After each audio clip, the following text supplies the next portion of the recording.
안녕하세요. 법도TV 엄정숙 부동산 전문 변호사입니다. 오늘은 명도소송 중 세입자가 밀린 월세를 낸 경우 집주인의 대처 방안에 관한 내용입니다. 주택임대차에서 세입자가 2기 이상의 월세를 연체했다면 계약 해지 사유에 해당합니다. 그런데도 세입자가 버틴다면 집주인이 명도소송을 제기할 수 있습니다. 하지만 명도소송 도중 세입자가 연체된 월세를 다시 지급했다면 상황은 간단하지는 않습니다. 결론부터 말씀드리면 명도소송 중 세입자가 밀린 월세를 지급했더라도 계약이 유효한가부터 따져봐야 합니다. 명도소송의 청구 취지는 임대차 계약 해지를 통보했음에도 세입자가 건물을 인도하지 않아서 제기한 소송이기 때문입니다.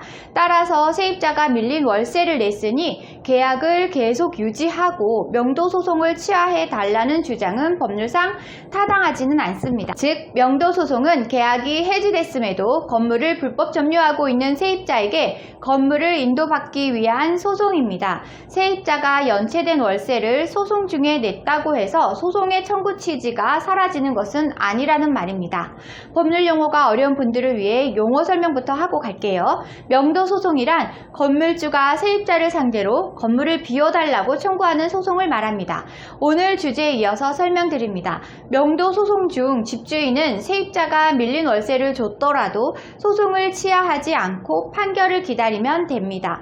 월세는 세입자가 집주인에게 당연히 주어야 할 채무 문제이지 소송과는 아무런 관련이 없기 때문입니다. 세입자가 밀린 월세를 지급했더라도 집주인에게 소송을 취하할 법적인 의무와 책임은 없습니다. 임대차 계약이 해지된 상황에서는 세입자가 밀린 월세를 줬더라도 그저 불법 점유자일 뿐입니다. 반면 소송 도중 연체된 월세를 지급한 세입자의 사정을 집주인이 봐주는 경우도 있습니다. 단 앞으로 벌어질 세입자의 월세 연체를 방지할 안전장치가 필요함을 명심해야 합니다. 비록 집주인이 계약 해지를 통보했더라도 당사자 간의 합의가 있다면 다시 계약이 유지될 수 있습니다.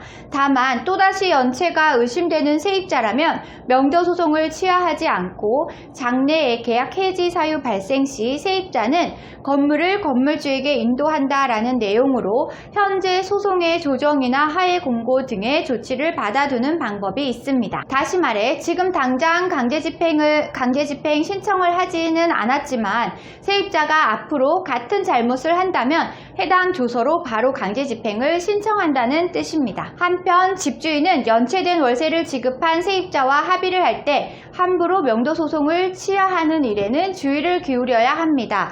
단순히 세입자에게 기회를 주고자 소송을 취하한다면 추후 같은 문제가 발생했을 때 다시 명도소송을 제기해야 하는 번거로움이 생기기 때문입니다.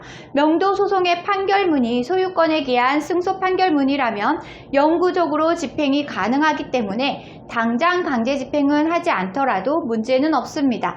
원칙적으로 판결문의 시효는 10년이지만 이후에도 시효 연장 판결을 받아 강제 집행 신청을 할 수 있기 때문에 미리 받아두는 것이 현명합니다. 오늘은 명도소송 중 세입자가 밀린 월세를 낸 경우 집주인의 대처 방안에 관한 내용을 설명드렸습니다. 정리하자면 연체된 월세를 지급했더라도 명도소송을 이어갈 수 있다는 말이고요. 판결문을 미리 받아놔도 추후 강제 집행을 하는 것에 문제가 없습니다. 세입자와 합의를 한 경우에도 명도소송의 취하는 주의해야 합니다.